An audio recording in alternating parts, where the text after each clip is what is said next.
I am Fiar, vocalist of Foscor. We are from Barcelona, Catalonia, in Spain. We are here in Brutally Delicious, chatting a little bit about our new album and having a great time with these two gentlemen. Well, it's a pleasure to me to be sharing that time with you guys.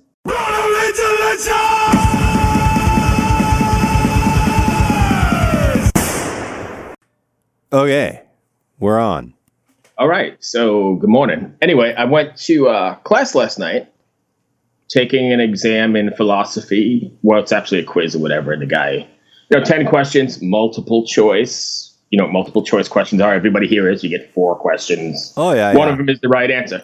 So he does the whole thing, passes them in, and then he goes over it. And he gets to the first question, and some kid raised his hand and he said, well, I would have picked that right answer, except you had 3 wrong ones there, and they were kind of tricky. So I said, what? And the guy's like, well, that's what tests are. You have to pick the one that's correct from doing the reading and your homework. And the guy's like, well, I would have picked that one if there weren't those other ones that were, could have been possibilities. And he was arguing. He was arguing that it was tricky because there was 4 answers to choose from, and only one of them was right. But lots of them were similar. One of them was sort of similar. Yeah. The other ones were not even close. Yeah, I did that all the time as a teacher. I made one right answer, but the other ones were similar because this kid was like having a fit about it. Oh, I've had students like this. And it's funny. Have you ever read the book The 4-Hour Workweek? Mm-mm. So he had a theory: if you're a student and you want to get really good marks, the best way to do that is when you get your test back, book private time with your teacher. Or in class, argue with the teacher a lot about why it's the wrong answer. Because then the teacher just gets sick of you and they just mark you more leniently. Nice. Yeah. Maybe he read that book, because I swear to God, 10 minutes went by. This kid was like trying to defend why he got the wrong answer, because he didn't understand why there should be 3 others that could have been close and only one was right. I'm going to guess this kid was in his 20s. Dude, I feel pretty old in this class. This one's like, there's a couple kids my age. One guy who knows everything about everything. He's probably, in his late 40s. Yeah. He's a knucklehead too. He knows everything. I mean, it doesn't matter what the topic is. He's been there, done it. And then there's a lot of these kids that, come in late, leave halfway through, answer their phones in class. It's great. Smelling like weed. Oh yeah, it's really fucked up. But I thought you'd get a kick out of it, because I just looked at this kid while he was arguing his point. I'm going, I would just throw him out of the class if I was a professor. I couldn't do it. Oh yeah. No, you have to deal with that shit as a teacher. I taught for a long time, and I've seen some crazy stuff. My God, what are we teaching these kids? Like, it's a multiple choice, but we're only going to give you one answer, and that's going to be the right one. That's what a multiple choice is. All 4 answers are correct. I'm going to hold your hand and say you're smart, okay? Thank you. I guess I should have known that, but I was completely blown away by it. And I figured I jotted it down. I figured we'd talk about it today because that was pretty funny. Oh, man. I had this student one time who shall remain nameless. But anyways, I'm teaching this class, and I've had a few problems with him. Like, he's always late. And in Vancouver, like, weed is, at the time, even though it was illegal in Canada, it was legal in Vancouver. Right. So kids would just, they would come in with huge bags of weed in their backpack, and the class would just reek, which, whatever. It's right. I got no problem with the grass, but, is school really the right place for it? I don't know. But then, so anyways, he comes in like this a lot. And one day he comes in and he just lays his head on the desk and he's snoring. He's sleeping. Snoring. So I walk over and I'm standing right behind him, and I'm still teaching, and all the class is looking at me. And I grab this book and I'm just standing there, teaching. And then I just stop for 3 seconds, and the whole class is just staring at me like, what's this silence for? And I take the book and I just slam it on the desk beside this kid. And he's like, fuck, man, what the fuck? What the fuck are you doing? Fuck off. Oh, fuck you, man. Fuck this. And I was like, dude, you're sleeping in my class and snoring. You're interrupting my class. You don't have to be such a dick about it. I'm tired. I was like, dude. He's like, I was up all night. I was like, that's really not my problem. Nor is it the problem of anyone else here. That's your problem. So anyways, I tell my boss about it, like, because, the hierarchy of the school, sure. I had the department head. So I tell him about it. He's like, okay, well, if it happens again, let me know. I was just like, fuck, that's it? So anyways, he comes in again. Like, he skips the next class, comes in a few days later. And he's fucking sleeping again. So I asked the whole class to leave. So the whole class got up and left. And I fucking turned on the frequency, like odd harmonic frequency, which is like piercing to the ears.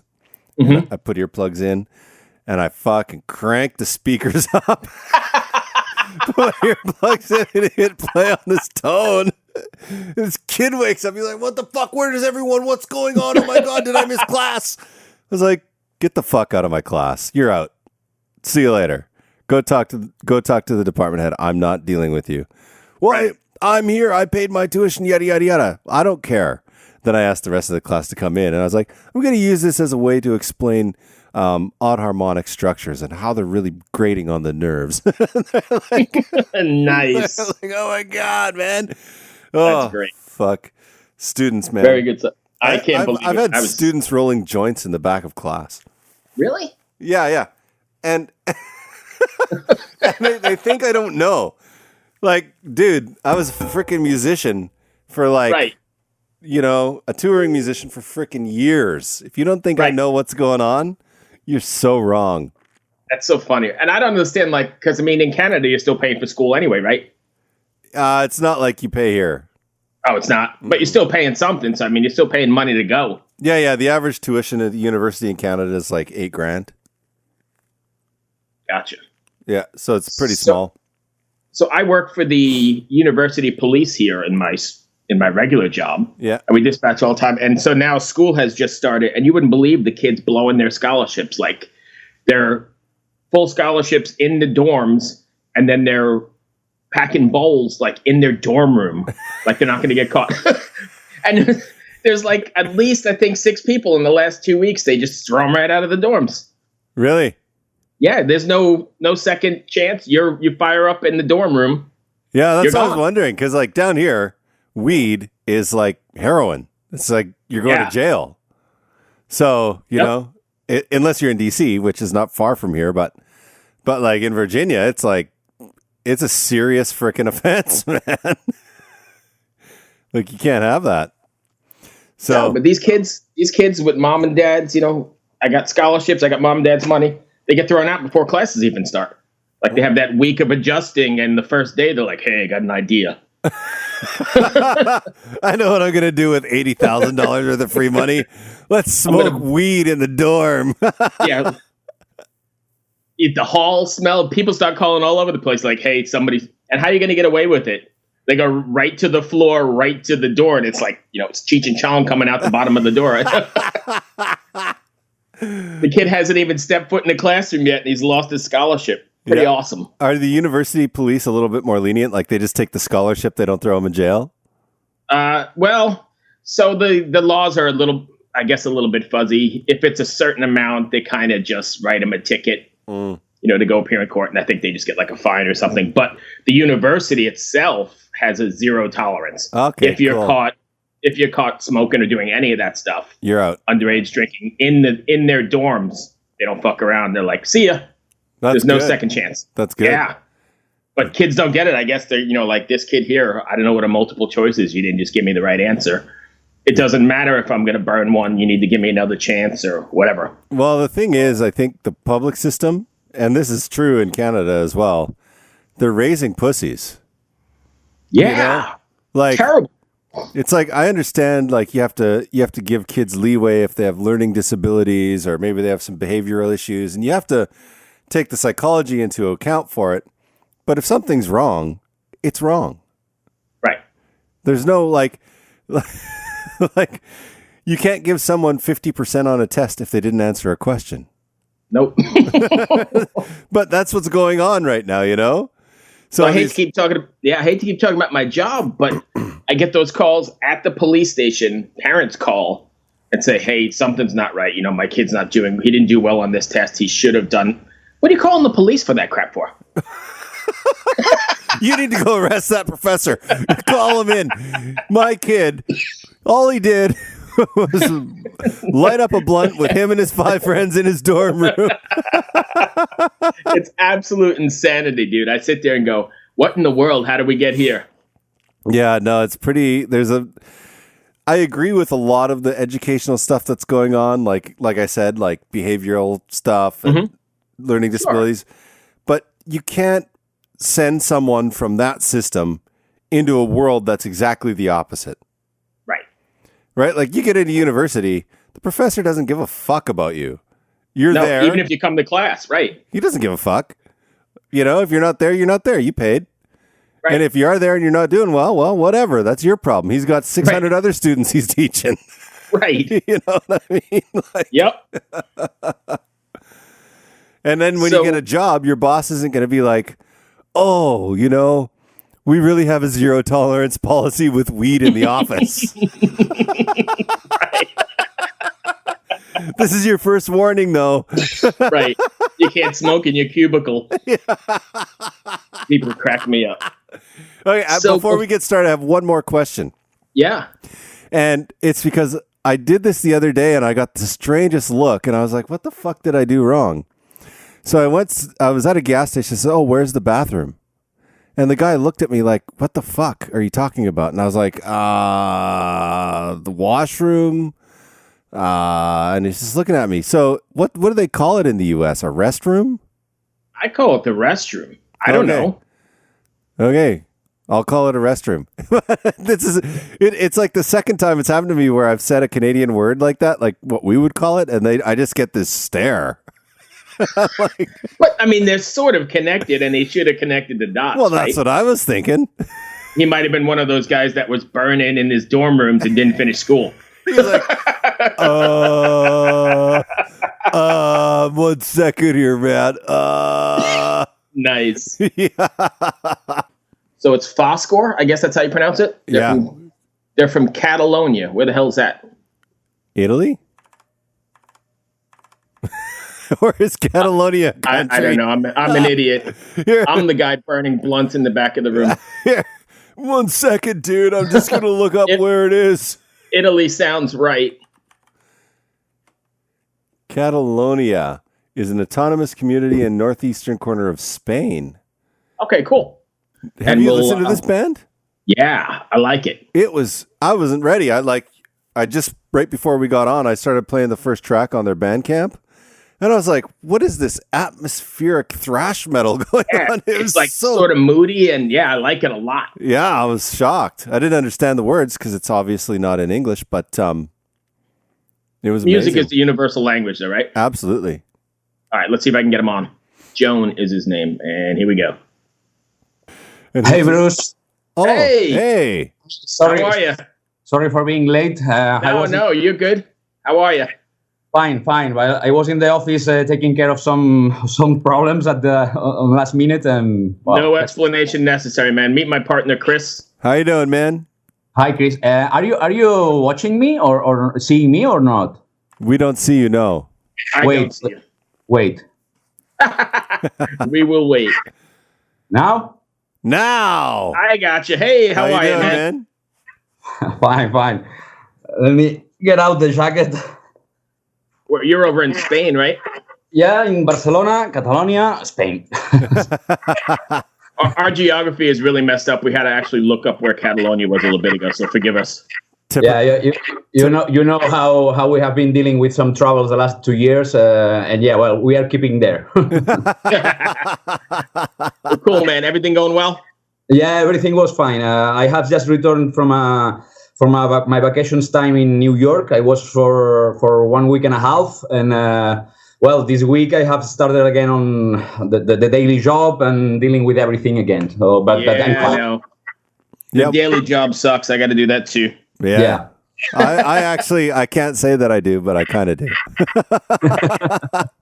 I'm a kept man. Okay.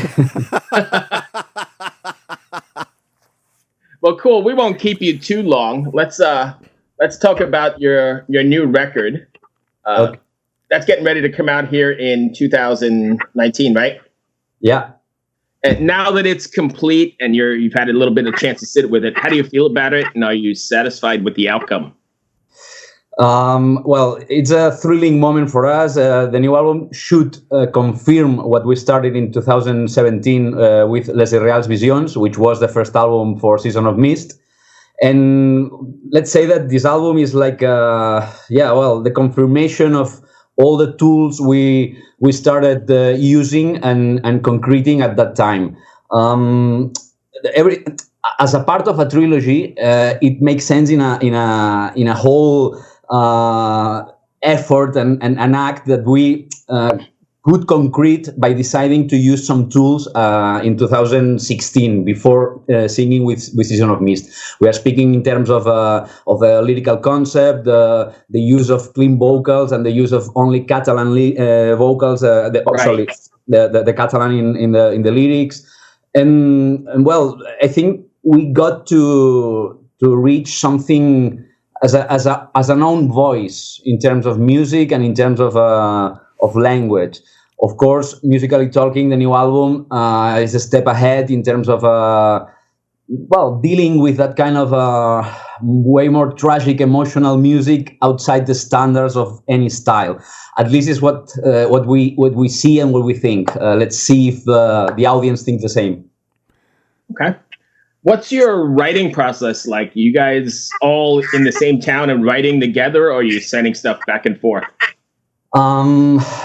We start working on demos by our own at home. Let's say I'm focused on the concept and the lyrical parcel of the band. Then later I'm adding vocal lines to what both guitars of the band composed by their own. It's like different stages that we are complementing. And first of all, they started working on, let's say, 18 songs at least. Over that demos, we were proposing vocal lines and trying to see which of these songs could be the most representative ones and the more workable in terms of concreting that language that we wanted. With this new album, the main goal was to get very clear structures, let's say, more in the vein as a pop band. Let's try to focus on the riff. Let's try to focus our efforts on the melody, and then adding the different layers on vocals, on effects, etc. Perhaps it took us, 6 months or 7. In fact, I think it was the faster composing process we have ever lived. Probably because we already control all that tools that we are using now from the previous album. So I'd never heard of your band before. And so this morning when we got set up, I decided to listen to Els Sepulcres Blancs. I don't know how to say that word. Els Sepulcres Blancs. Els Sepulcres Blancs. Yeah. There you go. Okay. And that song was so strange. And I mean that in the best possible way. Because it was like this thrash beat going on in the background of like ambient music. Yeah. It was so cool. I was just like, I feel intense yet also relaxed. Cool. Yeah. While I was listening to it. How did you guys kind of get to that sound? Is it just a natural thing that you did, or were you consciously trying to pull that off? If you have digged a bit more into our past catalog, the four first albums, or let's say the first 3 albums, we were exploring that kind of second wave of Norwegian black metal in a, let's say, avant-garde style. Okay. At that time, the rage, the wild side of the band was so visible. But at some point, we thought that was not enough for reaching all the palette of emotions and different kind of music we listened and of course enjoyed. We are sons of the late 80s, early 90s music. I mean, yes. Of course. And at some point, let's say that our influences could be born into the British doom era, the black metal from mid 90s, death metal, whatever you want, but also from the dark symphonies and ambient music that, for example, labels like Cold Meat Industry could deliver at that time. Everything has been developed and assumed for us, and also many other styles that we listen, as I mentioned, pop, post-punk, pop music, whatever you want. We are now not focused on other bands or languages or styles, but ourselves. And at that time, in 2016, when we were trying to develop our own language, we realized that the key points of our own style were the density, the ambient and atmosphere, the intensity, and the so emotional speech. So, we were picking up from everything, from every parcel, the best tool possible. And now from 2017 with Les Reals Visions, we feel comfortable and confident on how we are dealing with this emotional and partially ambient and intense music that we are trying to deliver. I thought it was just really, really cool. Like, I wasn't really sure, because we record podcasts 3 to 5 times a week. Yeah. So I was like, okay, I'm going to check this guy out or this band out and, do a little research. And then I was by the time I was done the song, I hadn't done any research because I was just in another planet. I was just going on. I'm going into this interview blind because I just listened to the tune and I couldn't stop being, it puts you in another kind of feeling, which is really cool. Great. I'm so glad to listen to it. Yeah. Do you find it difficult getting that feeling or that intensity transferred into the live setting, or is it pretty straightforward? No, probably the live set is way more intense in terms of connecting with people. Of course, when someone listens to the album, the experience is way more intimate than the live one, and probably all that wildness that we still have in our music, also with small touches, on live is way more evident. It's difficult. Well, we still have not jumped into stage with this new album. That's true, and this new album is way more calmer than the previous one. So we still need to check within the next and the first gigs how our sound is translated into the stage. Mainly because, for example, if you haven't realized that, the album has no distortion on guitars. Yeah. And that's something that will be so different from everything we have done before. Distortion allows you to sometimes to be more confident when you are playing because of, everything is easier. But now we need to control that new tool and try to reach the way more ambient and atmospheric level that we are trying to we are showing. Nice. Right. Let's see. I can't wait to hear that. That's gonna be pretty neat. Well, our first gig is in October here in Barcelona in a festival called Fest with The Heavens, Dylan Ardor, Tosha More, Pelican. I think it's the right environment for our music nowadays, but will be so requiring in terms of reaching our goal. Yeah. Are you planning on doing a tour, or are you guys going to just do one-offs? Not yet. We are now closing a run of dates within the Iberian Peninsula, Spain and Portugal, which will be done probably in December. We are now working with Doomstar Bookings as our booking agency, and probably the jump into a way more extensive European tour will be in 2020, and also festivals, etc. Well, our wish will be someday to jump also to the United States, but let's focus ourselves on what we have closer, and first of all our territory. Then, we have a date in United Kingdom in November in Brighton in another festival. But I think that 2020 will be the jump into a year. Yeah. Okay, nice. This is going to be a strange question, and I know that. No, it's cool. Sorry ahead of time. No, you're going. You said you're going to the UK in November. What happens if Brexit happens? Well, I don't really know. Because you wouldn't be allowed to work there anymore.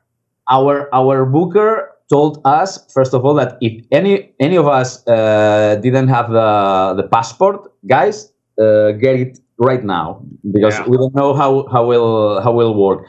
But again, about how permits, etc., will work, I have no fucking idea. Well, no, I was just thinking because I have some friends over in London. And they're like, man, we're going to lose freedom of movement, right? We're not going to be able to get around easily. I can't. So, like, if you're booked for a festival, like, I don't know how the EU works, but do you need a work permit to go from country to country?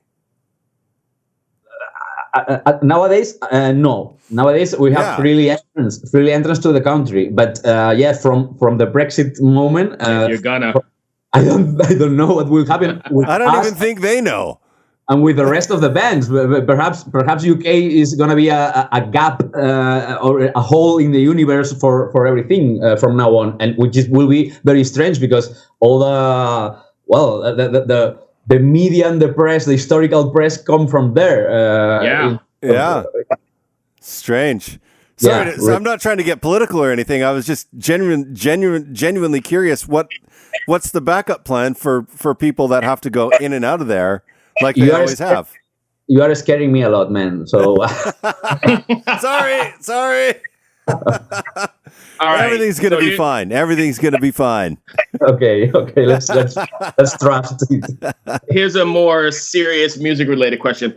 So your stuff is so atmospheric and so intense. Is there a message you want your fans to walk away with after listening to one of your records? Yeah, well, it's not. Well, our lyrics always dealt with humanism. We have always been trying to, from my point of view, explain, let's say, personal experiences, etc. But trying to, inspire people on overcoming their own weaknesses. And let's recover the 2016 moment when we found that key point in terms of concept and lyrical approach to the future albums. Mm-hmm. At that time, we were also worried or interested on connecting that speech with our cultural background, because we thought that besides speaking in Catalan, trying to explain a little bit more where we came from and what is about our cultural background, we found that a moment called modernisme in the late 19th century could be the right point where starting to write from. That moment were described by a bunch of artists that felt not belonging to a sick society. That guys thought that through art everything could be improved and changed, and tried to, let's say, to see the world with different eyes, trying to find a new balance between humans and between nature. Everything should be poetized. And they, of course, try to work within different disciplines. Let's say literature, art crafts, architecture. Gaudí from here, etc. But in literature, everything was way more poetic. But at the same time, with a social background. I found like a great excuse to use that moment and translate it into the current days. We are all dealing all over the world with a lot of issues, troubles, and problems on social level. So let's say that our music could be again a tool for inspiring people on thinking how to improve their own lives, how to improve and overcome their own weaknesses, and try to get that balance and, let's say, new dialogue between humans. That's the main speech behind the lyrical parcel. Nice. Yeah. Nice. Absolutely. I love that. I think that's a great way to end this. That's just perfect. That was unbelievable, dude. That was, you said it. So if fans want to connect with you, you guys pretty active social media wise? Where can they find you? Yeah, sure. Well, in fact, I'm taking care of all social networks. We are also very responsive to messages and to everyone. In fact, again, if our music must be a tool for connecting with people and trying to inspire people, we need to be there because our music speaks of ourselves and how we deal with that threats and troubles that we are all surrounded by.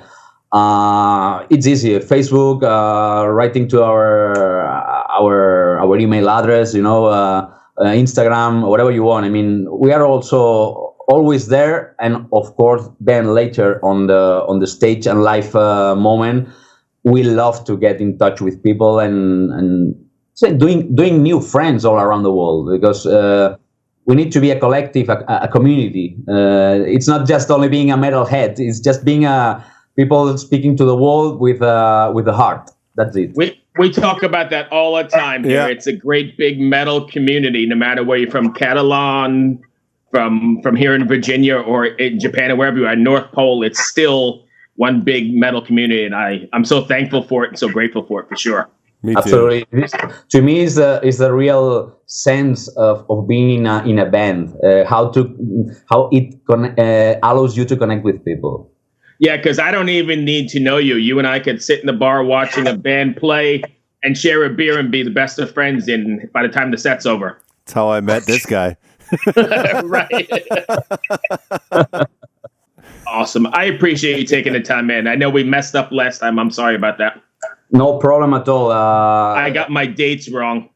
No problem at all. It's very welcome to be here with you. It's a privilege to me. Thank you so much. Awesome. Good luck with the record. Good luck with the tour, and hopefully we'll see you here in the States someday. Really hope so, guys. Thank you. Be Cheers, well, my brother. friend. Take care. Bye. Oh, what a nice guy. Yeah, I enjoyed it, and I really do enjoy that record. I mean, the couple songs I've heard were really. I like that atmospheric thing sometimes instead of just a pounding. Oh, it was so different than what, like I was expecting. Oh, metal band from Spain. Originally, I thought it was Italy, but Spain. Right. I was like, it's gonna be brutal, or it's gonna be operatic, or something along those lines. But yeah, good stuff. They proved my prejudice wrong. Yes, hello out there, everyone. I'm Hal Schwartz. And I'm Flynn McLean. Together we host None But the Brave, a podcast dedicated to the music and career of Bruce Springsteen. Bruce and E Street Band are on tour right now for the first time in 6 years, and we're taking a detailed look at what's happening on stage in our bi-weekly episodes. We've also been recently joined by some very exciting guests, including rock journalist Warren Zanes and Stephen Hayden, Backstreet's Magazine founder Charles Cross, and Barstool's Kirk Minahan. If you're a diehard Springsteen fan, this is the show for you. So please subscribe to None But the Brave on your favorite podcasting platform, and we hope to see you further on up the road. Thank you so much. We'll be seeing you.